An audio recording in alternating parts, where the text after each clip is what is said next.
Muy buenos días a todos.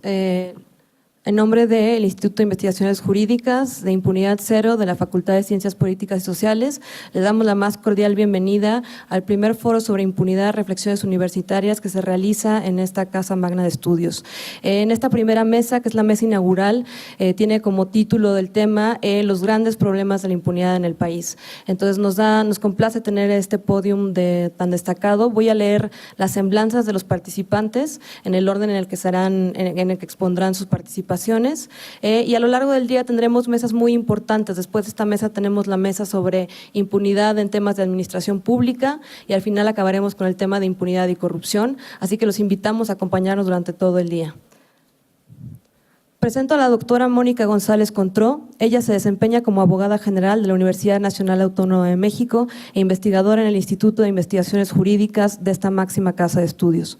Es especialista en el tema de los derechos de los niños, niñas y adolescentes, profesora de la Facultad de Derecho de la UNAM y coordinadora del Diplomado sobre el Derecho a la No Discriminación, integrante del Consejo Consultivo de la Comisión Nacional de los Derechos Humanos, del Sistema Nacional de Protección Integral para Niñas, Niños y Adolescentes y de la Asamblea Consultiva para Prevenir la discriminación en la Ciudad de México. Sus publicaciones versan sobre derechos fundamentales, justicia juvenil, derechos de niñas, niños y adolescentes, así como el derecho a la no discriminación. Muchas gracias, Mónica.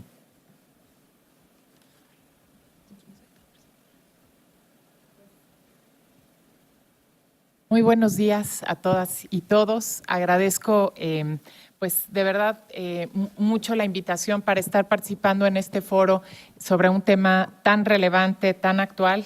Agradezco a los organizadores, ¿no? Al doctor Reyes Heroles, a Pedro Salazar Ugarte, director de este instituto, y pues es un placer también para mí compartir esta mesa con el doctor Luis de la Barrera. Yo quiero adelantarles y agradecer que me hayan permitido tener la participación en primer lugar, porque pues por razones de agenda me voy a tener que retirar, por lo cual ofrezco una disculpa de antemano pues a los organizadores. Fue algo que no pude digamos mover, pero pues estoy con gusto compartiendo algunas reflexiones con ustedes. Yo he titulado a esta ponencia, como se leyó en mi semblanza, mi especialidad o mi línea de investigación tiene que ver con derechos de niñas, niños y adolescentes y como tal pues titulé mi ponencia Cultura de la impunidad, cultura de la legalidad y derechos de niñas, niños y adolescentes, porque propongo precisamente reflexionar acerca de este grave problema a partir de los derechos de niñas, niños y adolescentes. Y con base digamos, en esta línea, sostendré que hay una relación estrecha entre lo que llamaré cultura de la impunidad, cultura de la legalidad y derechos de niñas, niños y adolescentes. Para ello, voy a proponer primero una breve reflexión sobre lo que entiendo por cultura de la impunidad y cultura de la legalidad, que diré, ¿no? Propongo que son justamente lo contrario. Posteriormente, plantearé algunos elementos fundamentales para la construcción de una cultura de la legalidad, contrastando con percepciones sociales de niñas, niños y adolescentes, pero también de la sociedad en general, de personas adultas, para finalizar con algunas conclusiones y algunas propuestas. ¿A qué nos referimos con cultura de la impunidad y cultura de la legalidad? Pese a que se trata de un concepto, particularmente de cultura de la legalidad, muy extendido, quiero compartir aquí algunas reflexiones sobre cómo podemos entenderlo y cómo construirlo. Permítame comenzar con una aproximación al significado del término cultura. En la Academia Mexicana de la Lengua se define cultura como un conjunto de modos de vida, conocimientos, arte y costumbres de una época o grupo social. En una definición más académica, Gertz plantea que, y cito, la cultura denota un esquema históricamente transmitido de significaciones representadas en símbolos, un sistema de concepciones heredadas y expresadas en formas simbólicas por medios con los cuales los hombres comunican, perpetúan y desarrollan su conocimiento y sus actitudes frente a la vida. Pasemos ahora a delimitar qué entendemos por impunidad. Una definición útil es la planteada por la entonces Comisión de los Derechos Humanos de la ONU, ahora el Consejo de Derechos Humanos, en el conjunto de principios actualizado para la protección y la promoción de los derechos humanos mediante la lucha contra la impunidad. Por impunidad se entiende la inexistencia de hecho o de derecho de responsabilidad penal por parte de los autores de violaciones, así como de responsabilidad civil, administrativa o disciplinaria, porque escapan a toda investigación con miras a su inculpación, detención, procesamiento y, en caso de ser reconocidos culpables, condena a penas apropiadas, incluso a la indemnización del daño causado a sus víctimas. Así, la impunidad consiste precisamente en la ausencia de una consecuencia por una conducta que ha causado daño a una persona o grupo, y por cultura de la impunidad entiendo la percepción generalizada que se vive y se transmite de que no existe o hay una debilidad extrema en el Estado de Derecho, es decir, en el cumplimiento de la ley. Ello deriva en la experiencia de las y los ciudadanos de percepciones de que es difícil que la ley se cumpla y, como consecuencia, un conjunto de actitudes, modos de vida y costumbres frente a esta creencia.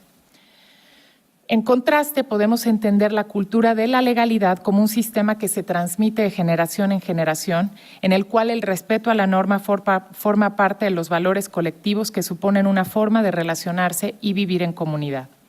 La cultura de la legalidad implica asumir el respeto a la ley como una forma de actuar, de vivir y de relacionarse.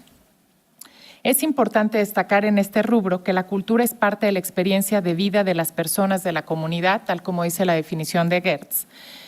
Es decir, no es algo que pueda ser aprendido simplemente mediante un manual o textos, sino que forma parte del conjunto de significados de las personas pertenecientes a la comunidad y como tal se experimenta, se vive y se transmite.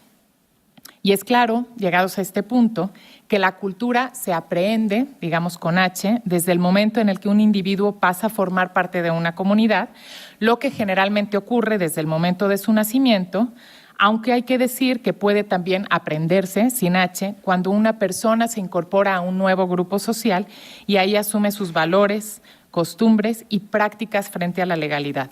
En este tema, digamos, es interesante y creo que todos hemos observado cómo personas que vivieron y nacieron en un contexto de baja cultura de la legalidad, al cambiarse, por ejemplo, a un país con una fuerte cultura de la legalidad, rápidamente asumen conductas acordes con la, para ellos, nueva cultura, ¿no? Y esto en el tema de las migraciones, y sucede también de manera inversa.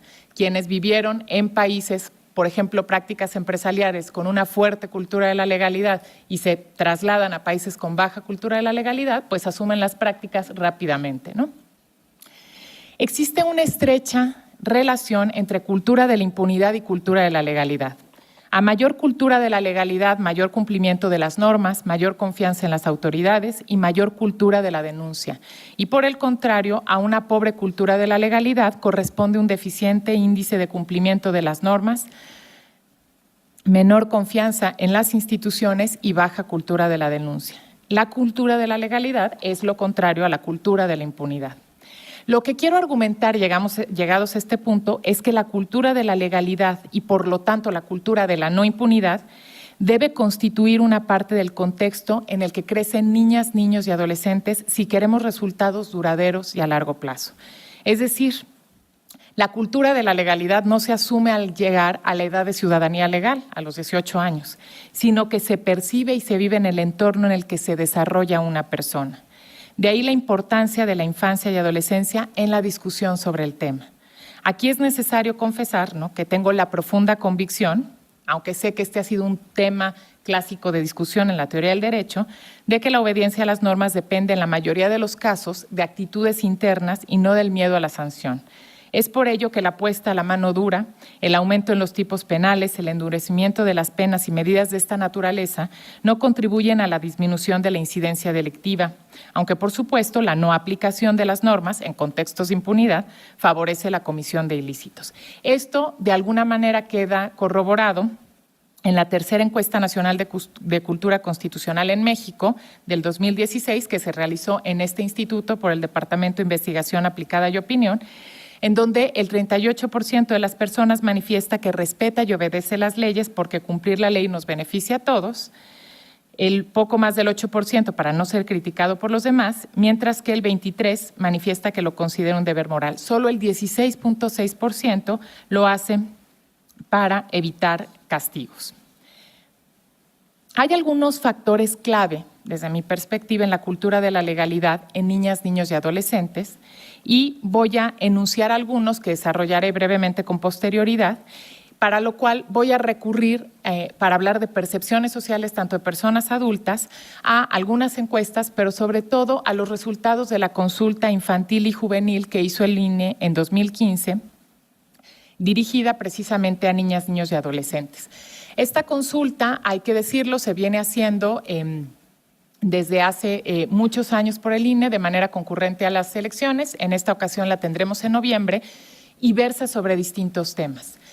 En esta consulta participaron 2.600.000 niños alrededor de 6 a 17 años, lo que representa el 9.7% de la población de este grupo etario, y las personas menores de 6 años participaron con 238.000 dibujos. Les invitaría yo a que consultaran los dibujos, realmente nos da una muestra de lo que perciben niñas y niños. Si bien yo sé que esta consulta no tiene un valor estadístico porque no, pues el índice de participación no tiene representatividad, pero pues dado el importante número de participación de niñas y niños, creo que nos puede aportar datos muy interesantes sobre las percepciones de niñas y niños en relación con temas como la seguridad en sus entornos. Entonces, estos factores clave que yo considero que les voy a proponer en la construcción de una cultura de la legalidad son confianza social, confianza en la autoridad, conocimiento de las instituciones, vivencia del respeto a la ley, igualdad y finalmente desarrollo moral, que explicaré en qué consiste esto. La confianza social, vamos a explicar cada uno de estos factores y lo que entiendo. La confianza social se refiere a las relaciones comunitarias, con los vecinos, con los maestros, con los amigos. Ella es fundamental para que el niño, niña o adolescente desarrolle la confianza, en primer lugar, en sí mismo y en el mundo que lo rodea. También es indispensable para la existencia de un tejido social fuerte que sostenga a la persona a nivel comunitario y le permite interrelacionarse. La consulta nos muestra desafortunadamente un bajo nivel de confianza interpersonal cuando no se trata de la familia, que además lo que llama muchísimo la atención es que esta confianza va disminuyendo con la edad. Es decir, los más pequeños confían más en los vecinos, por ejemplo, y en los amigos que las y los adolescentes. Casi 100% de los niños, hay que decirlo también, manifestó tener pues confianza, digamos, y sentirse seguro en su familia. Pero el nivel de confianza en amigas y amigos, fíjense ustedes, de 6 a 9 años es del 63% en números redondos, de 10 a 13 disminuye al 76% y en la población de 14 a 17 al 71%. Los vecinos, esto solo se preguntó porque había en la consulta, esto me faltó aclararlo, hay diferentes boletas por grupos etarios y así están divididos, ¿no? Menores de 6 años, que fueron dibujos, de 6 a 9, de 10 a 13 y de 14 a 17. La confianza en los vecinos de los niños de 10 a 13 años es de tan solo el 50% y en adolescentes disminuye al 23%. Y algo muy interesante que también mueve a preocupación, a los adolescentes, las y los adolescentes se les preguntó el nivel de confianza en los médicos y es el solo 33%, pues en una edad que además es una edad en donde empieza la edad reproductiva, que tienen que tener acceso a los métodos anticonceptivos y la confianza en el personal médico es muy baja de acuerdo con esta consulta. El segundo elemento es la confianza en las autoridades. Este es fundamental, ¿no? Creo que es evidente porque en la medida en que confiamos a la autoridad, respetamos la ley, en el entendido de que la misma autoridad respetará la ley y hará que se respete, ¿no? Esto también es un factor indispensable de seguridad en las comunidades. Aquí también es interesante la confianza en la policía, en los niños y niñas de 6 a 9 años, es del 81%, de 10 a 13 disminuye al 72% y de 14 a 17, que también es una edad muy compleja, digamos, porque el adolescente está haciendo el tránsito a la edad adulta, desciende al 22% la confianza en la policía. En el ejército tenemos más o menos las mismas cifras, 84 en el primer grupo, 74 en el segundo, 25 en los adolescentes. Los partidos políticos, fíjense qué interesante, están a punto de cumplir la edad de ciudadanía legal. Es más bajo que en otras mediciones, que ciertamente no son comparables porque otras mediciones tienen representatividad, pero los adolescentes solamente el 5% manifestó tener confianza en los partidos políticos, ¿no? De 14 a 17 y 5% en los gobernantes. Estos son más bajos que los niveles de confianza, por ejemplo, que nos arrojan otras mediciones como el Latinobarómetro, en donde pues, los partidos políticos están en el 16% de la población adulta. Creo que sí es importante, aunque no sean comparables estos instrumentos, porque nos ayudan a pensar en la cultura de la legalidad de nuestro país y cómo estamos construyendo esta legalidad. En lo que se refiere al conocimiento de las instituciones, no tenemos datos, no se preguntó en la consulta, ni tenemos instrumentos sobre el conocimiento de las instituciones en niñas, niños y adolescentes, pero tampoco es necesario porque el presupuesto sobre el cual están construidos nuestros sistemas jurídicos es que las personas menores de edad ejercen sus derechos a través de representantes. No es un lugar aquí para discutir si esto es correcto, no, hay un debate abierto, pero es un hecho que mediante el ejercicio de la patria potestad, la tutela y otras figuras análogas, niñas, niños y adolescentes ejercen sus derechos, es decir, no son directamente ellos pues, quienes presentarían una denuncia o llevarían un proceso judicial. Por ello, quienes deben conocer las instituciones son las personas adultas, porque además cuando una persona adulta es testigo de la violación de un derecho de una niña o un niño, tiene la obligación de denunciar para que el Estado entre subsidiariamente a reparar esa vulneración y en todo caso incluso lo separe de la misma familia, ¿no? Aquí permítanme también decir que hay un dato relevante en relación con la cultura de la legalidad hacia niñas y niños como titulares de derechos, porque en la encuesta de los mexicanos, vistos por sí mismos también de este instituto del Departamento de Investigación Aplicada y Opinión, esta fue en 2015, que replica una encuesta de 2010, esta sí es una encuesta, se le preguntó a la gente qué derechos creen que deberían de tener los niños. Y no se movieron en 5 años de la Encuesta Nacional de Discriminación de 2010 y 2015, que se repitió la pregunta, solamente, ¿no?, poco más de 6 de cada 10 personas opinan que deben de tener los derechos que les da la ley, mientras que el 26% opina que tienen que tener los derechos que sus padres les quieran dar, cultura de la legalidad cero, y 5.3% que los niños no tienen derechos porque son menores de edad. Entonces tenemos ahí, digamos, una baja cultura de la legalidad. Y en la encuesta de los mexicanos vistos por sí mismos se preguntó también sobre el conocimiento de las instituciones y la pregunta era, ¿qué instituciones cree usted que ayudarían a los niños en caso de que tuvieran que resolver? Y se ponían algunas situaciones. Lo más increíble es que las respuestas que salieron en primer lugar, en algunos casos es el DIF y en muchos otros no sé. Entonces, por ejemplo, decimos nosotros, ¿qué instituciones? La pregunta era, ¿se deben intervenir cuando son maltratados por sus papás? El 60% dijo el DIF, 20% no sabe. Es decir, que si el hijo de mi vecina o yo veo en algún lugar, ni siquiera sé a dónde ir a denunciar. O cuando son víctimas de un delito, pues el primer lugar es no sabe. Entonces tenemos también un bajo conocimiento de las instituciones por parte de la población adulta. En relación con la vivencia del respeto a la ley, vamos a volver a los datos de la consulta infantil y juvenil. Algunos datos sobre cómo viven niñas, niños y adolescentes que redundan particularmente en su seguridad. Cuando se les pregunta sobre el lugar en el que se sienten seguros, ¿no?, pues el lugar más importante donde se sienten seguros es en la escuela, en la casa, pero en la calle hay un alto nivel de sensación de inseguridad. El 25% de los niños de 6 a 9 manifiestan no sentirse seguros en la calle, es decir, que más del 70% manifiesta no sentirse seguro en la calle. En el caso de los adolescentes es el 30% solamente. Otro resultado sorprendente es que ante la pregunta de si en la escuela o donde viven les han ofrecido drogas, contestó afirmativamente el 17% del grupo de 10 a 13 años y el 31% del grupo de 14 a 17 años.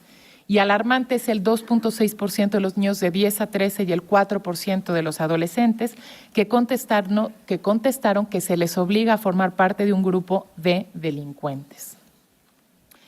Ahora, permítanme, para ir ya cerrando, pasar al tema del desarrollo moral vinculado con la experiencia a ser tratado como un igual, y ahora mismo expondré por qué uno de estos dos elementos.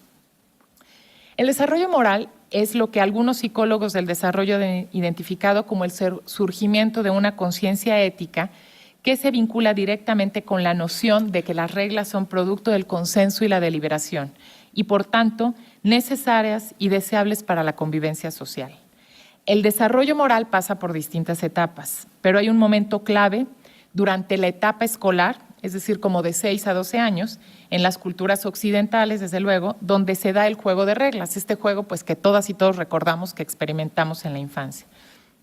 En los primeros años, antes de los 6, las reglas se perciben como heterónomas e inmutables, es decir, como algo completamente ajeno a la persona. Pero es alrededor de los 6, 7, 8 años cuando la persona comienza a darse cuenta de que las reglas son resultado del acuerdo entre los participantes en el juego. En este periodo de la vida humana, la actividad lúdica se refiere principalmente al acuerdo sobre distintos aspectos del juego. En primer lugar, a qué se quiere jugar, cuáles son las dimensiones material y espacial del juego, qué reglas se aplicará, quién gana y quién pierde.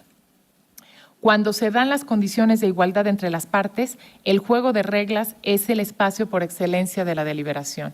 Y creo que todas y todos recordamos, ¿no?, cuando éramos niños, quienes teníamos oportunidad de jugar, sobre todo en las calles con los vecinos, salíamos y en esta etapa la mayor parte del tiempo se consume en el acuerdo sobre las reglas. El juego se vuelve lo menos importante después, pero lo más importante es a qué vamos a jugar, ¿no? A las escondidillas. Bueno, entonces, ¿se vale salvar a todos los compañeros o no? ¿En dónde se vale esconderse? ¿En dónde sí y en dónde no? Es una parte importantísima del desarrollo moral de la persona porque es donde se aprende la deliberación. Ciertamente el presupuesto pues es la igualdad. Si no hay igualdad entre las partes, no es posible que se dé este consenso y esta deliberación. Pero derivado de ello, los jugadores asumen y respetan las reglas a las que han llegado. Es la experiencia del diálogo, la tolerancia, la construcción de consensos, la negociación y finalmente la cultura de la legalidad. En el juego, digamos, en los pocos minutos que se destinan al juego, se vive la cultura de la legalidad porque se respetan esas reglas a las que se llegó. Solo puede jugar aquel que ha cumplido las reglas para llegar a las reglas. El juego libre e igualitario requiere, sin embargo, de algunos presupuestos básicos. El primero de ellos es la existencia de otros jugadores o jugadoras más o menos de la misma edad, cercanos, asequibles. Se necesita también, y esto es importantísimo, de espacio público seguro, un lugar de encuentro entre iguales. Y esto es algo que hemos perdido en la sociedad. Los parques y las calles, como muestran las percepciones de los niños, no son lugares seguros para jugar. Y entonces el juego de reglas no se puede llevar a cabo si no es en estos espacios que son además el encuentro y que construyen la confianza social. Por supuesto, también se requiere de una cultura adulta que respete los procesos deliberativos y el ejercicio del derecho al juego. Necesita sobre todo tiempo para jugar, ¿no? Que a veces esto también por las condiciones de ansiedad de muchos padres, tutores, madres, cuidadores, ¿no?, que creen que los niños necesitan desarrollar muchas habilidades matemáticas y de computación y de todo tipo para sus hijas e hijos, no tienen tiempo, espacios para este tipo de juego de reglas, que es juego que se caracteriza por su libertad. A modo de conclusión, y ya estoy a punto de acabar, lo prometo, me parece que es posible sostener una relación de dependencia entre cultura de la legalidad, democracia, derechos de niñas, niños y adolescentes y combate a la impunidad. Es por ello que es necesario trabajar en una agenda que pueda restaurar el tejido social tan dañado en nuestro país, que regenere la confianza en los vecinos y las autoridades. En mi opinión, es necesario tomar los derechos de niñas, niños y adolescentes en serio. De ello depende el futuro de nuestra democracia y la construcción de una cultura de la legalidad. Es especialmente necesario en estos momentos defender y fortalecer el discreto pero indispensable avance que supuso la aprobación de la Ley General de Derechos de Niñas, Niños y Adolescentes en 2015 y su incipiente institucionalidad, que con el cambio de administración pues tiene un futuro digamos incierto, porque todavía no tenemos señales claras de qué es lo que va a ocurrir. El combate a la impunidad comienza con la inversión en parques, escuelas, espacios públicos seguros, en donde la convivencia dentro de una cultura de la legalidad pueda ser una experiencia gozosa de ejercicio de la libertad, la tolerancia y el consenso. Muchas gracias.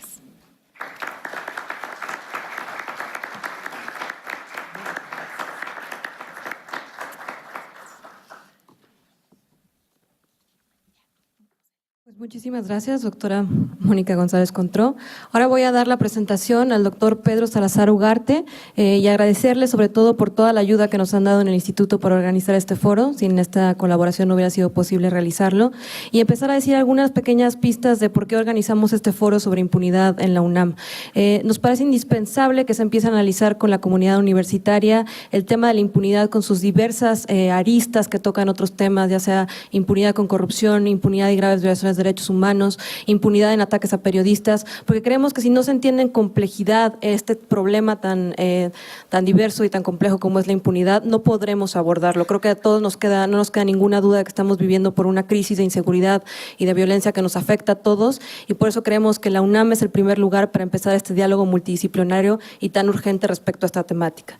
Ahora presento al doctor Pedro Salazar Ugarte. Él es director del Instituto de Investigaciones Jurídicas de la Universidad Nacional Autónoma de México, doctor en Filosofía Política por la Universidad de Turín, profesor de maestría en Facultad Latinoamericana de Ciencias Sociales, sede México, profesor de licenciatura en la Facultad de Derecho de la Universidad Nacional Autónoma de México y en el Instituto Tecnológico Autónomo de México y el Centro de Investigación y Docencia Económicas. Muchas gracias, doctor Salazar.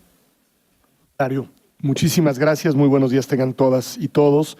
Me da mucho gusto que este foro, muchísimas gracias Federico, tenga lugar en la universidad, pero en particular en este Instituto de Investigaciones Jurídicas, y por supuesto compartir la mesa con Luis de la Barrera y con Federico, pues es un gusto, y con Mónica, que me ha dejado la verdad pensando muchas cosas al escucharla, y que creo que lo que ella ha dicho de alguna manera es complementario con el enfoque que yo pretendo darle a mi breve exposición. Creo que mirar, como Mónica nos propone, desde la construcción de lo social, los mecanismos de interacción y de convivencia que te permiten encauzar por la vía de la cultura de la legalidad, la convivencia, es fundamental, y creo que es un gran reto y al mismo tiempo una gran ventana de oportunidad frente al panorama y al escenario que nos encontramos en términos institucionales, que será lo que yo diré en unos breves minutos. Probablemente lo que diré son una serie de lugares comunes sobre estos temas, pero creo que vale la pena recuperarlos porque, como Federico Reyes Heroles nos ha insistido de manera constante desde Impunidad Cero, a veces no tenemos muy claro el concepto y el sentido del concepto de impunidad, la construcción de un saber común en torno a este tema. Creo que es un primer paso para poder combatirlo, y creo que hacia allá van los esfuerzos que organizaciones como Impunidad Cero han venido haciendo. Primero, posicionar el tema para comprender de qué estamos hablando y para entender la relevancia del tema de la impunidad. Permítanme empezar con una cuestión muy básica de abogados, digamos, de juristas en este instituto, y además los tres que estamos acá, los cuatro, somos abogados. El derecho funciona bajo una lógica, eso nos enseñaron desde los primeros semestres, de imputación prescriptiva. ¿Qué quiere decir eso? Si sucede A, entonces debe suceder B. Ese deber ser es lo que hace que la lógica con la que opera el instrumental jurídico, digamos, dé resultados. Si el debe suceder B no sucede, entonces falla la lógica entera del derecho. Punto. Sin más. Cuando en esta mesa nos proponen pensar el tema de la impunidad desde la perspectiva del Estado de Derecho, me parece que la conexión es inmediata. Es decir, si hay impunidad, si no sucede la consecuencia que debe de suceder cuando una determinada acción tiene lugar, entonces lo que falla es el derecho como instrumento y en esa medida se desfonda la posibilidad de contar con un Estado de Derecho, ¿no? Entonces, el combate a la impunidad en realidad es la puerta de entrada para la construcción de eso que tanta falta nos hace y que tanto decimos que se requiere, que es el Estado de Derecho. Ahora, ¿cuál es el sentido de tener un Estado de Derecho? ¿Por qué tiene lógica? ¿Por qué debemos apostar por eso? Pues porque al final de cuentas, el Estado de Derecho es, digamos, la única forma de arreglo institucional moderna que hemos encontrado para generar condiciones de convivencia relativamente pacífica. Es decir, al final lo que está detrás de la aspiración de tener un Estado de Derecho es la aspiración de vivir en un contexto de convivencia relativamente e idealmente lo más pacífica posible, ¿no? No es casual que cuando decimos que en México los índices de impunidad llegan en algunas entidades federativas, estaba viendo los datos de impunidad cero, hasta el 99.8%, bueno, pues lo que tienes ahí en contracara es una situación de violencia generalizada y de inseguridad galopante. Es decir, esos niveles de impunidad no son un reclamo formalista de los abogados. No es que los abogados digan, es que queremos combatir la impunidad porque queremos que las normas se cumplan y queremos que esta lógica, digamos, de vinculación prescriptiva entre si sucede algo, debe de haber una consecuencia, queremos que se imponga en abstracto. No, tiene un sentido práctico y concreto. El combate a la impunidad es el combate a las violencias en plural. Y es el mecanismo a través del cual se puede construir un instrumental de reglas, como bien decía Mónica, de reglas que te permiten prever las consecuencias de tus acciones y al mismo tiempo recurrir, y esto va a ser fundamental, y a esto voy a una cuestión muy básica de teoría del Estado mínima, recurrir a lo que decía Locke, un juez imparcial que resuelva el conflicto y que logre darle una solución pacífica. Y ese juez imparcial debería de ser el Estado. En la lógica, digamos, de la teoría del Estado, en efecto, el Estado se crea para superar el Estado y los contextos de violencia generalizada y para que exista una entidad que está por encima de las partes, decían los clásicos, que interviene en los conflictos y que ayuda a darles una solución pacífica a los conflictos y a pacificar la situación. Bueno, lo que nos está fallando en México es el Estado. Es decir, el Estado en serio. Es decir, no, porque por muchas razones no está fungiendo como instancia mediadora de la conflictividad social. Y eso se va generando una espiral que, digámoslo así, se va reforzando a sí misma la espiral.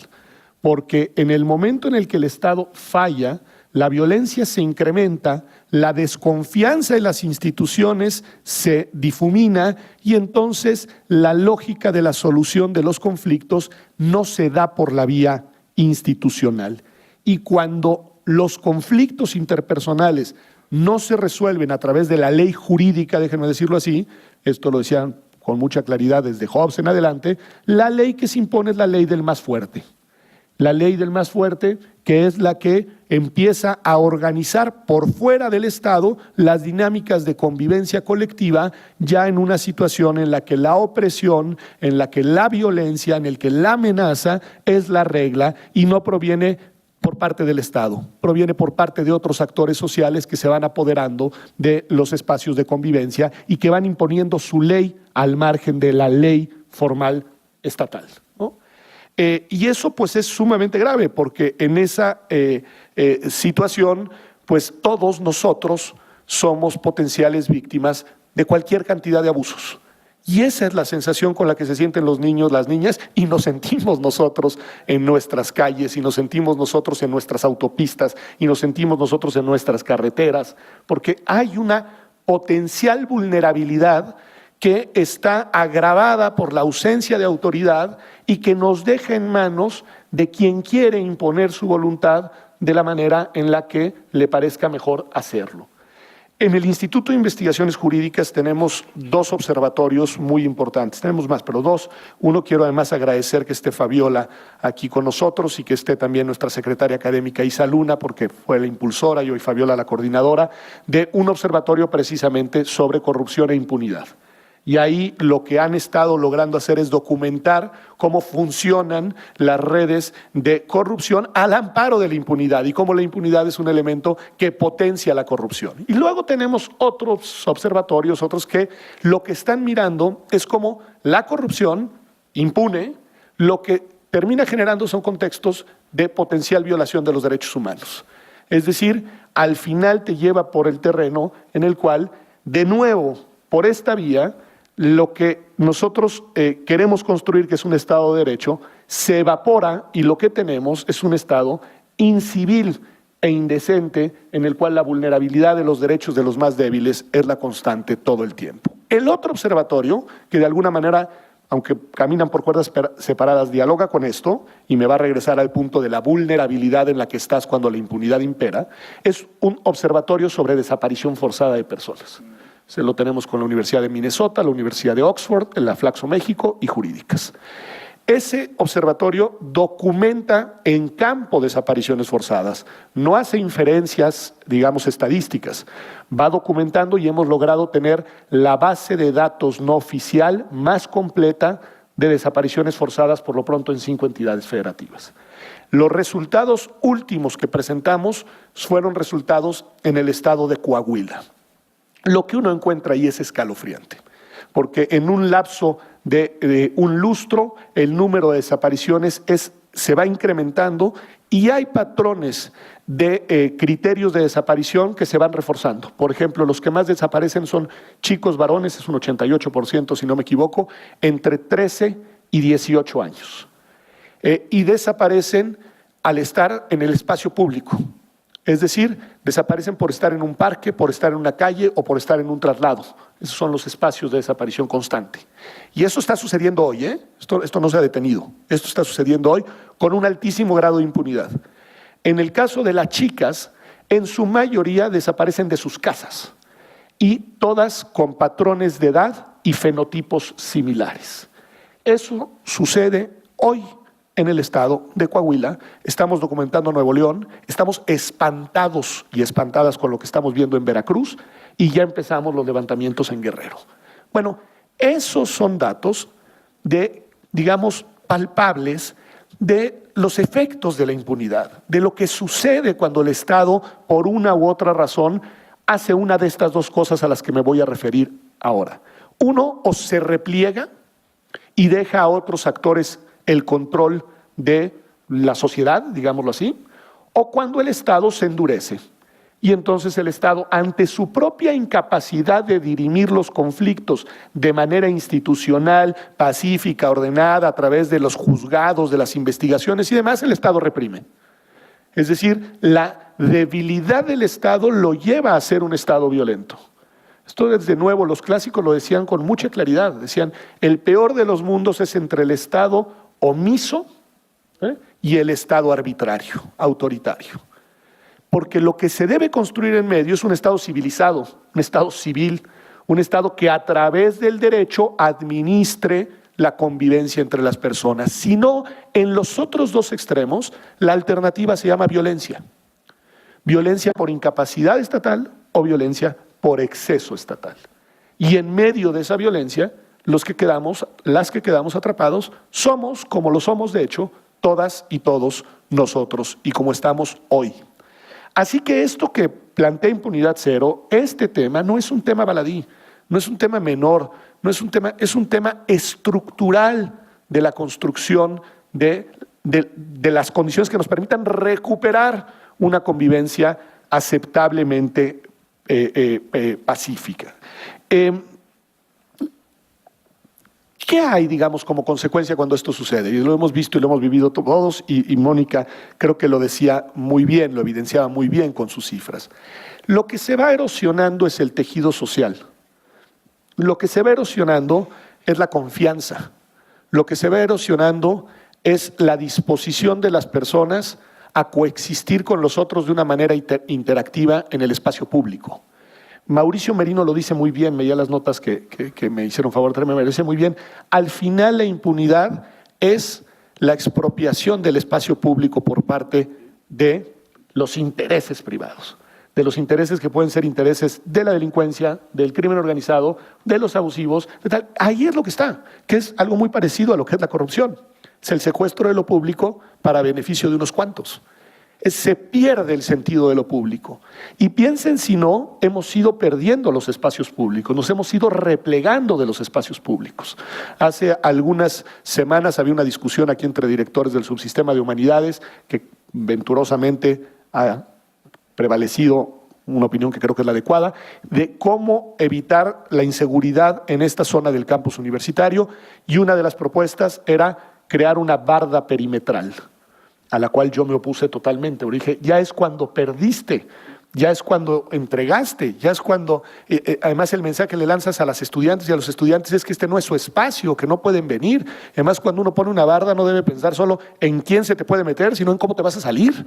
Es decir, no, en serio, es como, piensen en todas estas medidas de seguridad cuando le ponemos a nuestras casas 200 cerraduras, 40 cadenas, 3 puertas, y bueno, y luego tiembla. Y sal. Es decir, hay algo ahí, porque lo que vas haciendo es replegarte al privado. Lo que tienes que hacer es recuperar lo público. La propuesta alternativa, que es la que prevaleció, es el jardín central que reúne a los institutos, apropiarnos de él, poner una pista para correr, poner unas mesas para que la gente esté, poner un lugar, un cerco para que los gente lleven a sus perros, porque igual los llevan, hacer algo en el que te apropies del espacio público y lo recuperes de quienes de manera abusiva te lo han ido expropiando. Bueno, ahí lo que debe de haber es una autoridad que te ayude a esa recuperación. Y eso es lo que hemos perdido en México. Concluyo con un punto más técnico, institucional, porque creo que es importante, que tiene que ver con la institución, las dos instituciones que deberían de tener a su cargo el combate a la impunidad, ya pensando en la arena específicamente institucional y concretamente penal, porque aquí la impunidad se puede dar en muchos ámbitos de la vida colectiva, pero en muchos, se da en N número de ámbitos. El abusivo que se sale con la suya de cualquier manera está quedando impune, está quedando sin castigo. Y hay muchas formas de castigo, ¿eh? Por ejemplo, somos una sociedad que no sabe castigar socialmente. Hay sociedades que castigan socialmente muy bien. Por ejemplo, que repudian a los corruptos en los restaurantes, ¿sí? Que le hacen el vacío a las personas que públicamente han cometido abusos. Nuestra sociedad es muy indolente con el abuso y muy tolerante con el abuso. Y por lo mismo terminamos nosotros, al final, digamos, oprimidos por los abusivos. Y esto para decir que la impunidad se da en el terreno de lo institucional, pero también se da en el terreno de lo social, de lo colectivo. Hay gente, yo desde hace muchos años decí que no lo volvería a hacer y no lo hago, que está dispuesto a sentarse a comer con alguien porque es un familiar o porque ha sido su amigo de la infancia, aunque sabe que ha cometido N número de felonías y sabe, no, pues este ya se hizo rico porque trabajaba en no sé qué, bueno, pero es mi primo y entonces, no. O sea, parte de la impunidad pasa por ahí, por el tolerar en la interacción de lo social a los abusivos. Y yo creo que el mensaje debe ser: usted no entra a mi casa y yo no voy a la suya, porque lo que usted hizo está mal. Y no es que usted se enriqueció en beneficio de mis sobrinos, usted se enriqueció a costa de mi sociedad y de mi comunidad. Y eso no se lo voy a tolerar. Eso es una dimensión que creo que vale la pena en lo cultural recuperar. Pero concluyo nada más con el gran tema de hoy en materia de procuración y de impartición de justicia. Tenemos, damas y caballeros, un déficit institucional brutal. No tenemos procuradurías y nuestra justicia funciona mal. Y sin esas dos piezas, sin tomarnos en serio esas dos piezas, pero supongo que Luis de la Barrera podrá decir algo mejor que yo sobre esto, son expertos en los temas, sin esas dos piezas difícilmente vamos a recuperar la paz en nuestras calles. Porque el árbitro estatal lo que necesita es tener una institucionalidad capaz de arbitrar los conflictos. Hoy ni siquiera tenemos procurador de la República, tenemos un encargado de despacho, y en los últimos 3 lustros hemos visto disminuidos los presupuestos que van a la construcción de instituciones civiles de justicia por el fortalecimiento de las instituciones militares ya encaminadas a la seguridad, que es el brazo de la mano dura del Estado, la que reprime y la que no está preparada para realizar las investigaciones y el seguimiento civil a los delitos. Y para colmo, por el otro lado, como bien lo documentó Julio Ríos en un excelente estudio hace unas semanas, tenemos un poder judicial, estoy pensando sobre todo en el federal, y me imagino que así estarán los locales, en el que, como dice Julio, el déficit meritocrático es brutal y lo que tenemos son redes familiares al interior del Poder Judicial.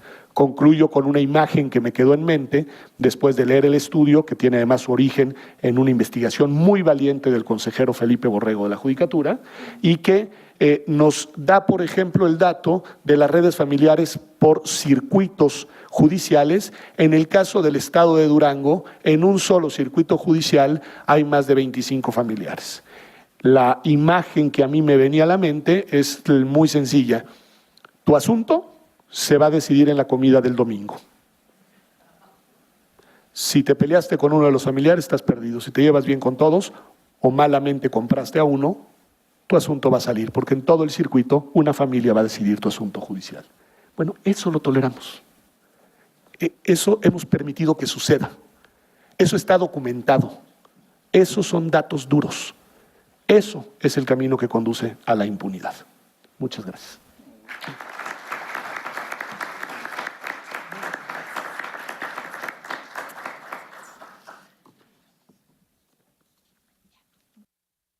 Muchas gracias, doctor Salazar.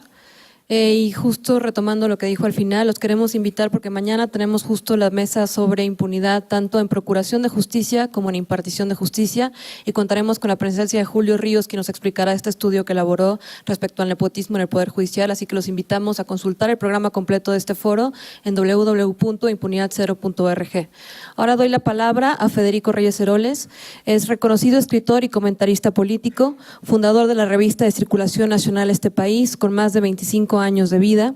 En su carrera profesional destaca su desempeño como miembro fundador de la Comisión Nacional de Arbitraje Médico, miembro de la Comisión Nacional de los Derechos Humanos y miembro del Patronato Universitario de la UNAM. También es fundador de Transparencia Mexicana, el capítulo mexicano de Transparency International. Igualmente preside el patronato de la Fundación Tagle, abocado a la atención de adultos mayores, y recientemente se incorporó a la Junta de Gobierno del Instituto Nacional de Geriatría. Federico Reyes Heroles es el consejero presidente de Impunidad Cero. Muchas gracias, Federico. Bueno, antes que nada quisiera yo decir que estoy muy contento el día de hoy porque el esfuerzo del seminario lleva ya muchos meses. Y quiero agradecer la anfitrionía en particular del doctor Salazar y de Luis de la Barrera y de la Facultad de Ciencias Políticas. Este es un esfuerzo conjunto.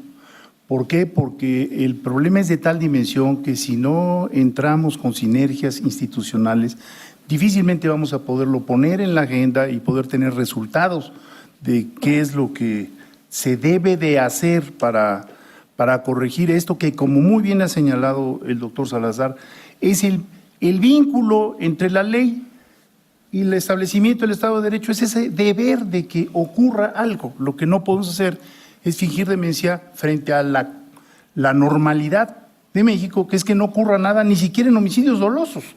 Ya no pasemos a otro tipo de situaciones de derecho civil, de derecho familiar, en donde tampoco ocurre nada. Voy a tratar de dar además voy a decirle, los dos son miembros del Consejo de Impunidad. Impunidad es un esfuerzo que surgió hace alrededor de 3 años. Aquí están las dos fundadoras, Luna Mancini y Irene Tello, y la maestra Irene Tello. Y me da mucho gusto estar en Jurídicas, Pedro, porque pues de alguna manera fue mi casa durante 5 años. Y debo aclarar algo, Mónica dijo, el doctor Reyes Heroles, la ley de profesiones establece que hay que aclarar cuando le dicen a uno, le dan a uno un título, le otorgan un título. No, yo no soy doctor, y si fuera doctor sería yo creo que en ciencias ocultas o alguna cosa así medio extraña. Bueno, yo lo que quiero hacer, y voy a coincidir mucho con Mónica y con Pedro definitivamente, porque además no hay mucho para dónde hacerse. Quiero relatarles una historia, porque aquí hay muchos jóvenes, de cómo se veía el asunto del progreso de la democracia por allá de los años 80 y cómo se fue desdibujando. Y democracia implicaba establecimiento de Estado de Derecho. Había teóricos como Huntington, por ejemplo, que decían, bueno, al fin y al cabo, el avance de los mercados nos va a llevar a que haya mayor legalidad y que haya mayor supervisión internacional y por lo tanto vamos a tener vamos a llegar a esa estación del tren. Estamos encaminados, aunque nos faltan varias estaciones, vamos en un muy buen rumbo.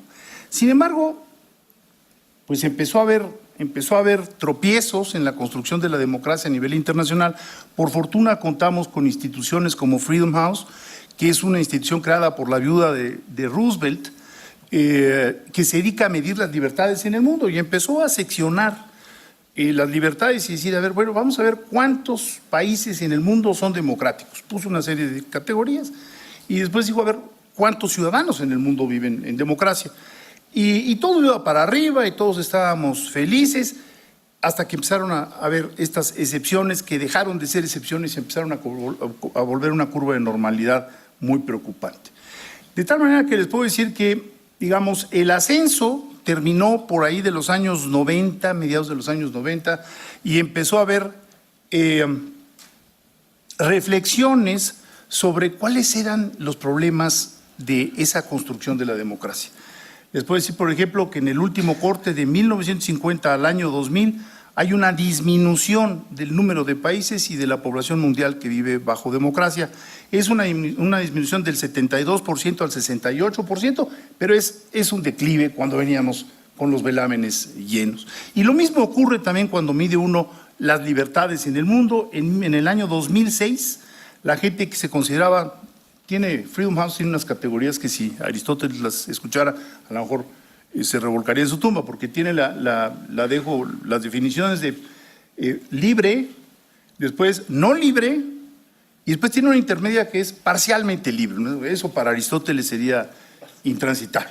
Bueno, libre en el año 2006 teníamos al 47% de la población en el mundo, hoy tenemos el 39% de la población. No libre teníamos al 23%, hoy tenemos el 36% de la población. Es decir, señores, hay un problema de democracia generalizado y por eso han empezado a aparecer, ya tiene tiempo, muchos materiales sobre la cultura de la legalidad y cómo debemos de aproximarnos. De hecho, el propio Huntington publicó un libro que se llama, creo que no está traducido al español, se llama La cultura importa, en donde son una serie de ensayos sobre, bueno, sí, está bien la creación de instituciones, está muy bien el ir refinando las leyes, pero si no nos ocupamos de la cultura, la que esté en la calle, la que esté en los hogares, difícilmente vamos a lograr que las democracias echen raíces. Como ya se situó aquí, y yo estoy tratando de darles, insisto, un porqué de la organización del seminario, el Latinobarómetro no nos ha dado en los últimos años más que malas noticias. Tuvimos un pico por ahí del año 2010, en donde 44% de los latinoamericanos estábamos satisfechos con la democracia y hoy es el 30% de la población. La caída, Pedro, es dramática, son 14 puntos porcentuales. Si seguimos con esta caída, exactamente, ¿qué va a ocurrir en los próximos años? Y como lo señalaba Pedro, ante la insatisfacción porque el Estado no cumple, lo que crece es el autoritarismo. Entonces, esta también viene de Latinoamérica, del Latinobarómetro, y divide a la percepción pública en tres grandes categorías. La democracia es perfectible a cualquier otra forma de gobierno, son los que queremos, son nuestros aliados. Después vienen un territorio, dice, en algunas circunstancias un gobierno autoritario puede ser preferible a uno democrático, son los que no se definen, y después vienen los autoritarios. Este reactivo viene de un reactivo que hizo New York Times, Wall Street Journal, desde hace muchísimos años, que era tan sencillo como, ¿usted qué prefiere, mano dura o democracia? Lo increíble, y ese no era nada más América Latina, eran países también de Europa, lo increíble es que en ese estudio el pensamiento autoritario nunca desaparecía. Incluso en países como Estados Unidos había un 6% de la población que decían, yo prefiero un gobierno autoritario. Es decir, que la concatenación de avance económico, avance en las libertades, luego entonces desaparición del pensamiento autoritario, nunca se ha dado. Pareciera que el autoritarismo tiene una capacidad para regenerarse a sí mismo de manera notable, diría yo, ¿no? Es un bicho difícil de erradicar. Para que se imaginen ustedes cómo está el retrato de América Latina, El promedio en América Latina, 58% de los ciudadanos dicen democracia. Después viene un territorio intermedio del 14% que dice, bueno, pues a veces no, ¿eh? Y después viene en el promedio 28% de la población que nos dice gobierno autoritario. Y lo estamos viendo, hombre. Y lo estamos viendo en el mundo. ¿Qué está pasando en Turquía? ¿Qué está pasando en Egipto? ¿Qué está pasando con Putin? Que vamos a tener Putin bueno, ¿qué va a estar pasando en Venezuela? ¿Qué está pasando las tristes días de la Nicaragua revolucionaria convertida ahora en la dictadura de los Ortega? Bueno, ese mismo porcentaje para México es el siguiente. 42% de la población nos dice bien con la democracia, apruebo y apoyo. 15% duda. 43% nos dice prefiero un régimen autoritario. Más claro, ni el agua.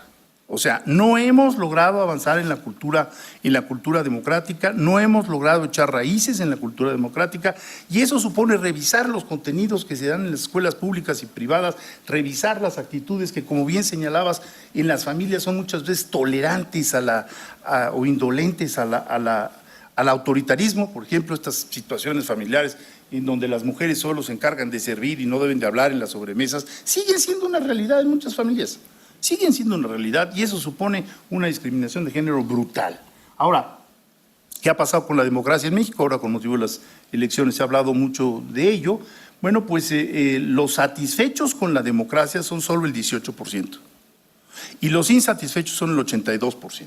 Hay un enojo social del cual hemos hablado y que además se expresa en el reconocimiento a los actores sociales, a las instituciones.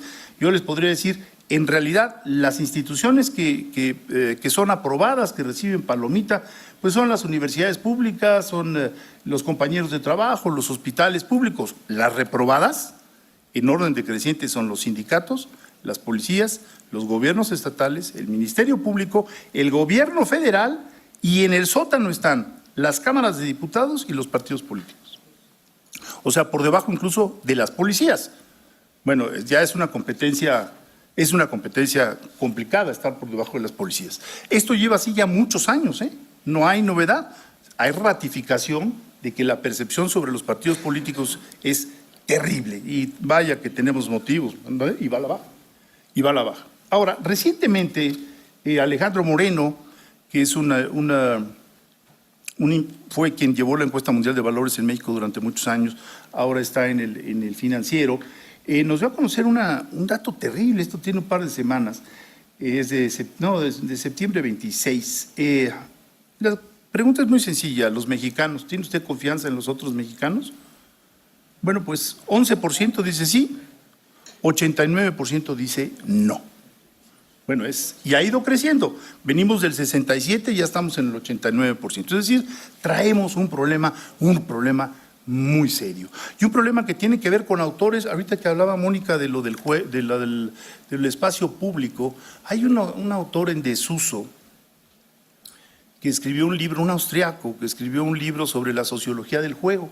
Bellísimo, como de los años 30 del siglo pasado. No ha habido muchos más, ha habido informaciones fácticas, pero conceptualmente no se ha avanzado demasiado. Este señor, en uno de sus capítulos, nos dice, la parte más emocionante del juego, de la sociología del juego, es el establecimiento de las reglas. Hay que construir las reglas de manera común. El juego puede variar. Movemos un poco la portería, cambiamos el tamaño de las canchas, nos acoplamos, pero lo que no puede variar es el respeto de todos y la aceptación de todos a las reglas del juego. Y ese es, según él, uno de los actos civilizatorios, como lo que planteaba Norbert Elias, en el sentido de hay que ir construyendo sociedad, hay que ir construyendo Estado desde la familia. Ahora, ¿cómo está nuestro respeto a las leyes? No repito lo que dijo ya Mónica de manera muy brillante. Bueno, se lo resumo así. ¿Qué tanto cree usted que se respetan las leyes en México o no se respetan las leyes en México? Poco, 37%, nada, 29%. Es decir, 2 de cada 3 mexicanos afirman que las leyes no se respetan en nuestro país. Pues este es una decepción, Pedro, ¿no? Brutal, que genera ese círculo vicioso. Si yo estoy cierto de que no se respetan las leyes, pues hay un desencanto con la democracia. ¿Por qué? Porque la democracia en parte es que se haga respetar las leyes. que se haga todo lo necesario para que se hagan respetar las leyes. Mónica habló de esta introspección de la ley. Y hay un autor, Lawrence, de los años 70, que ya murió, por cierto, que lo que planteó fue precisamente eso. A ver, cuando la gente respeta la ley por miedo, o por miedo a la sanción, o por miedo a alguna consecuencia, pues sí, es bueno. Es bueno que esto exista, pero es mejor cuando la gente respeta las leyes porque cree en las leyes, porque las ha interiorizado. Y ahorita de memoria me puede fallar, pero se me ocurre que podría resultar interesante de memoria. Le cito, hay un estudio del Banco Mundial, famosísimo, que es el famoso estudio de la cartera. Usted, para estudiar la cultura de la legalidad, la cartera, ¿a qué se refiere con la cartera? Bueno, hay una cartera con $500 que se presenta en 3 distintos escenarios. En el primer escenario, usted se sabe observado porque hay cámaras de seguridad. En el segundo escenario, usted tiene la duda y entra en un territorio de decisión que tiene que ver con las convicciones. Y en el tercer escenario, usted se sabe no observado. ¿Cómo reacciona la población? Bueno, la típica campana de Lawrence, ¿no? ¿Cómo se llama? Ya me trabé con Lawrence. De Gauss, y la típica campana de Gauss. ¿Qué ocurre? Que hay un grupo que siempre va a devolver la cartera. Esté en la plena oscuridad, va a devolver la cartera y va a buscar cómo devolver la cartera. Después hay un grupo que nunca devuelve la cartera, pero los que nos interesan son la gran masa que está al centro de la campana. Queremos saber si se inclinan más hacia el respeto o hacia el no respeto.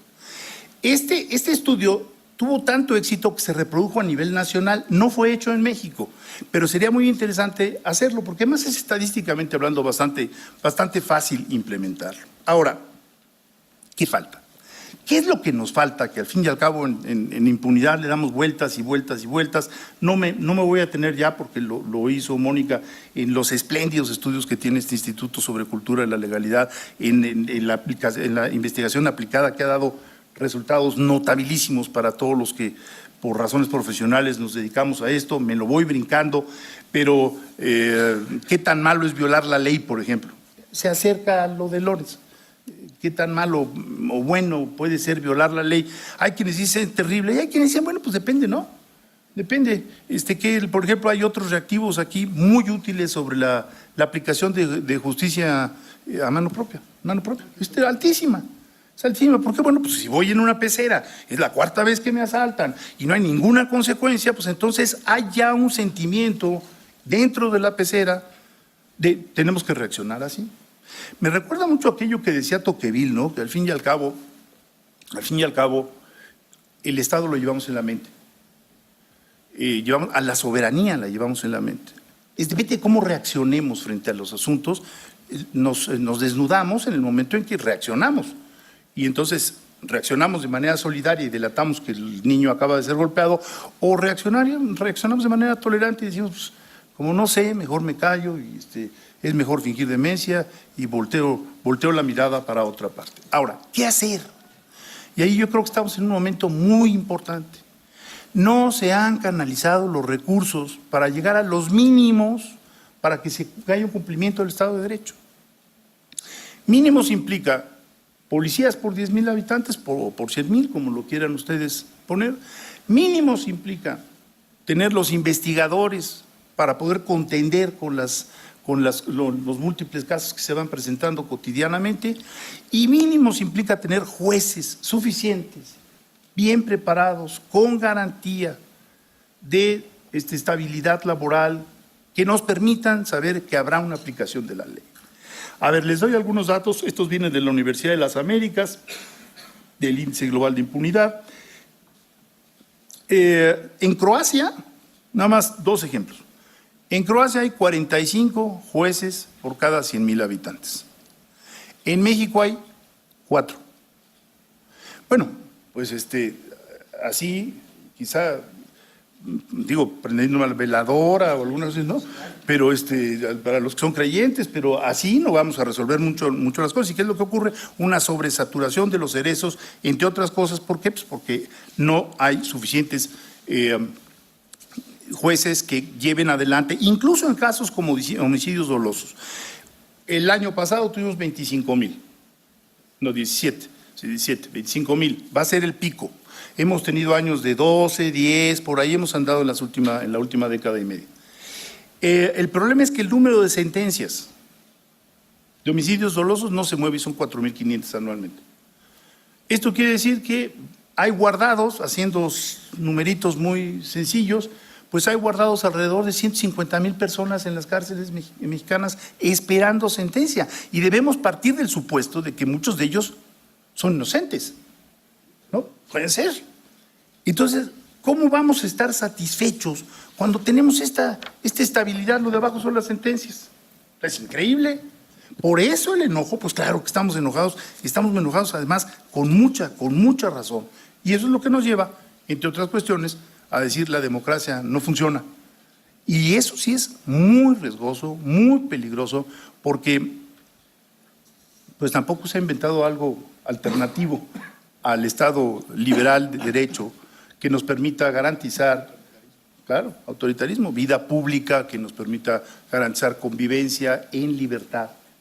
Por eso, señores, por eso me da mucho gusto estar el día de hoy aquí, por eso me da mucho gusto que el Instituto, que el Programa Universitario de Derechos Humanos, que la Facultad hayan sido sensibles a este tema. Para nosotros la impunidad es esa pieza de la cual no nos hemos ocupado. Seguimos hablando del Estado de Derecho, que es muy importante, pero hay algo en donde necesitamos aterrizarlo. Por eso en impunidad nos estamos dedicando a medir. Si no lo mides, no lo puedes mejorar. Y a medir en distintas dimensiones, a medir, es cierto, cuestiones como homicidio doloso que son muy importantes, pero también impunidades cotidianas, como por ejemplo lo que ocurre con el transporte público en la Ciudad de México, en el Valle de México, es una atrocidad, porque todas esas unidades verdes que ustedes ven ni siquiera están aseguradas, están protegidas con mutualidades, algo que hemos comentado ya en el Consejo de Impunidad. De tal manera que esas impunidades cotidianas también las estamos midiendo. Y estamos empeñados y creemos firmemente, entre más escarbamos, porque al principio había muy poca información, entre más escarbamos, más estamos convencidos de que este es un eslabón clave para que todos los mexicanos en un futuro tengamos una mejor vida democrática. Mil gracias por la oportunidad.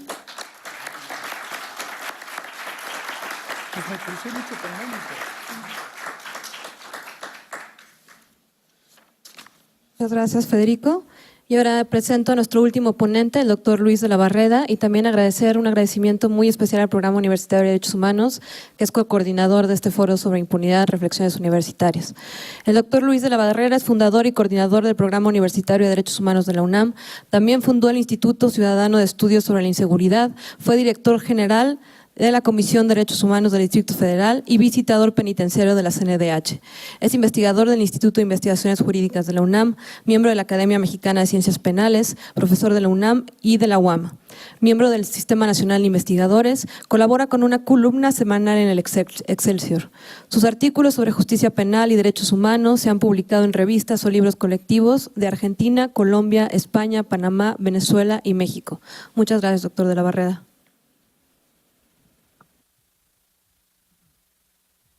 Buenos días, siempre es un honor y una gran alegría estar en este instituto. Agradezco mucho a Federico Reyes Heroles la invitación para estar en esta charla inaugural sobre este tema tan importante, y es un honor también compartir la mesa con Mónica González Contró, con Pedro Salazar y con el mismo Federico Reyes Heroles. Después de haberlos escuchado a los tres, no puede uno menos que sentirse intimidado, porque obviamente los oyentes harán comparaciones entre las diversas intervenciones, y hemos escuchado tres, no lo digo por cortesía, sino con absoluta convicción, tres intervenciones sumamente interesantes, muy lúcidas, sobre un tema que es de la mayor importancia, que es el de la impunidad. Yo celebro que Impunidad Cero lleve 3 años de estar actuando y que haya tenido frutos muy importantes bajo la dirección de un hombre que siempre ha tenido una actitud cívica verdaderamente admirable, que es Federico Reyes Heroles, que ha participado en luchas y en esfuerzos sumamente importantes para esto que tanto nos interesa a todos, que es la convivencia civilizada, la prevalencia del Estado de Derecho, la vigencia efectiva de los derechos humanos. No hay nada que erosione tanto al Estado de Derecho y a la convivencia civilizada como la impunidad. Sobre todo, por supuesto, la impunidad de los delitos graves. Si nosotros entramos al metro, yo lo hago una vez a la semana, en estaciones muy complicadas, y nos sacan la cartera, es difícil que se atrape, nos sacan la cartera entre una multitud que entra y una que sale, y uno no tuvo la precaución de ponerse la cartera en el bolsillo delantero, sino la lleva en el trasero. Es muy difícil que se atrape al responsable en cualquier lugar del mundo.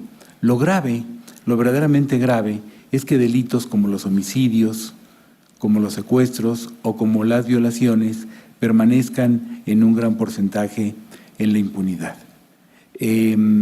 Para poner un ejemplo de lo que esto significa, en países, vamos a citar ejemplos de diferentes continentes, en países como España o Japón, de cada 10 homicidios dolosos, 9 de cada 10, 9 van a juicio. Es decir, uno se les escapa, uno se evapora en el aire. En México, de cada 10 homicidios, 2 o menos de 2, de acuerdo con el estadístico oficial en promedio, llegan a juicio, sin contar los homicidios que no se denuncian, que son una mayor cantidad de los que pensábamos en el ICESI por la cantidad de fosas clandestinas que se han descubierto en los últimos años. Entonces son menos de 2 de cada 10. Lo que me parece muy importante es que nos preguntemos por qué. ¿Por qué esta impunidad? Podríamos empezar, como muy bien lo dijo Mónica González Contró, desde el aprendizaje en la niñez, el aprendizaje en las casas, el aprendizaje en la escuela, el aprendizaje en los medios de comunicación, el aprendizaje por las lecturas. Yo veo con mucha tristeza imágenes de un grupo de profesores de la CENTE actuando de manera vandálica y pensando, muchos niños se educan con estos profesores. ¿Cuál es el ejemplo? Una cosa es transmitir en las aulas inconformidad y fomentar ideales, fomentar una rebeldía sana, y otra cosa es transmitir rencor social y decir, no vamos a construir nada, pero vamos a destruir, que no quede ni una coma de la reforma educativa. Educación primero al hijo del obrero, educación después al hijo del burgués, cuando es el hijo del obrero, del campesino, del empleado con un salario no muy atractivo, el que va a las escuelas públicas. Entonces, desde ahí tenemos un problema que es sumamente grave. Por otra parte, tenemos una seria debilidad institucional a la que ha hecho referencia muy acertadamente el doctor Pedro Salazar. Cambiamos el sistema de justicia, el sistema de enjuiciamiento penal, pero no cambiamos a los actores. Y hubo un gran entusiasmo en círculos académicos porque teníamos un nuevo sistema de justicia penal y nos estábamos entonces sumando a esta corriente que lleva ya un tiempo, dejando atrás el viejo sistema escrito, mixto o inquisitivo, y nos estábamos sumando a la corriente del sistema oral, adversarial, etcétera, pero sin cambiar a los actores. Decía mi tía Concha, al cielo nos vamos a ir los mismos de siempre. a juicio va a llegar el mismo porcentaje de siempre, un porcentaje mínimo, porque tenemos un ministerio público que me hace recordar a la secta de los gnósticos, de la que seguramente todos han oído hablar. La secta de los gnósticos surgió en los primeros siglos del cristianismo y tenían una teoría muy interesante. El mundo no fue creado por Dios, sino por un demiurgo, un demonio malvado que intencionalmente creó el mundo para que funcionara mal. Cristo vino a dar este mensaje. Cuando yo veo cómo funciona el Ministerio Público en México, y me ha tocado lamentablemente ser denunciante en varias ocasiones y en otra testigo, cuando veo cómo funciona el Ministerio Público en México, digo, fue creado por un demiurgo, fue creado intencionalmente para que funcionara mal. Y si yo tuve el privilegio durante 8 años de ser presidente de la Comisión de Derechos Humanos del Distrito Federal, y la queja número 1 siempre era contra el Ministerio Público, contra un rumor sin base de que las comisiones defendían delincuentes. No, las quejas eran de denunciantes y víctimas de delito que se quejaban de cómo se estaba integrando mal su averiguación previa o cómo su averiguación previa tardaba en integrarse todo el Paleolítico. Y cuando pedíamos los datos e íbamos a ver las averiguaciones previas, en un 99% de los casos los denunciantes tenían razón. ¿Y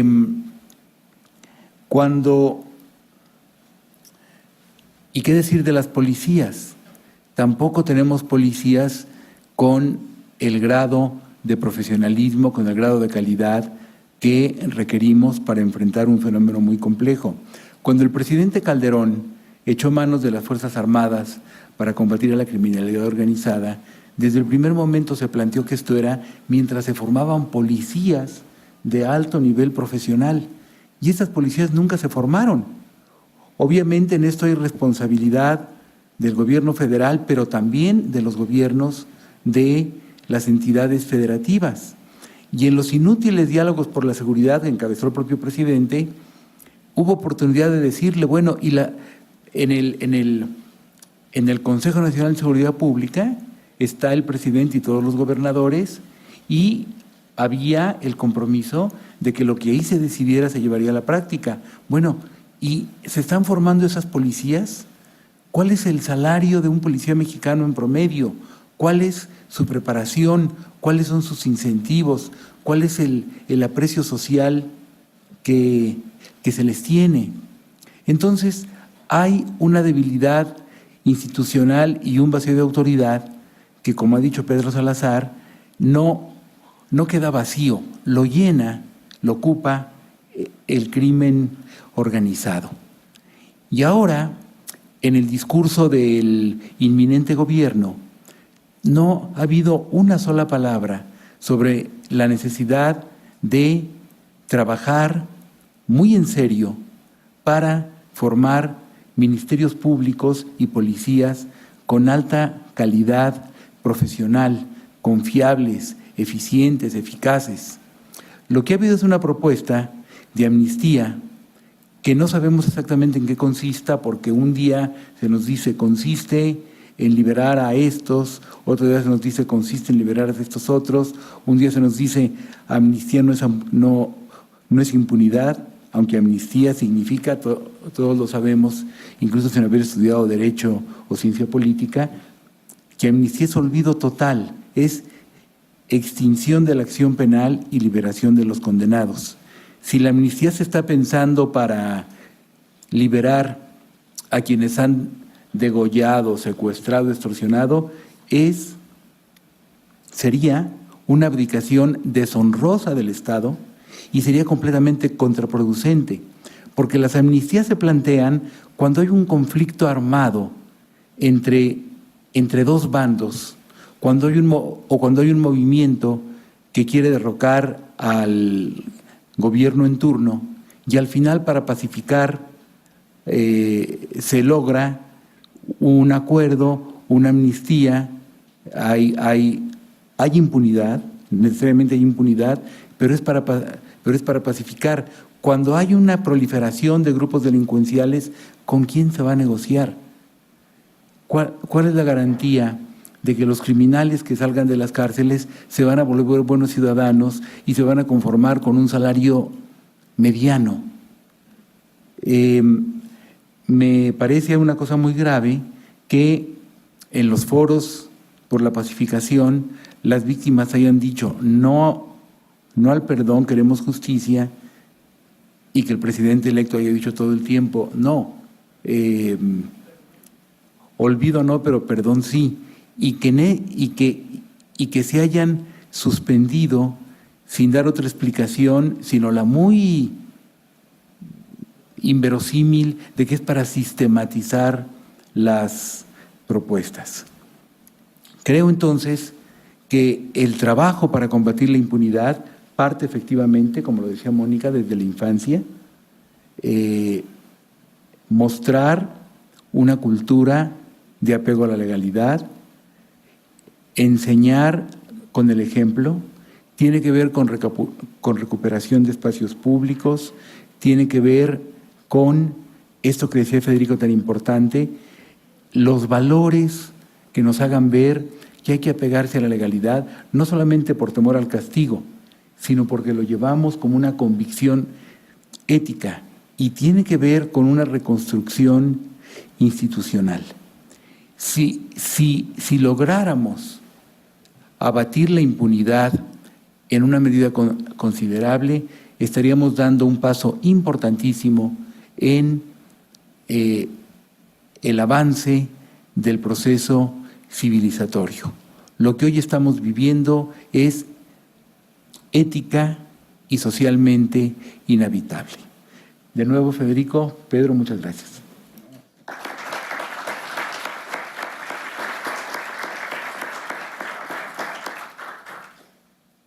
Muchas gracias a todos nuestros ponentes.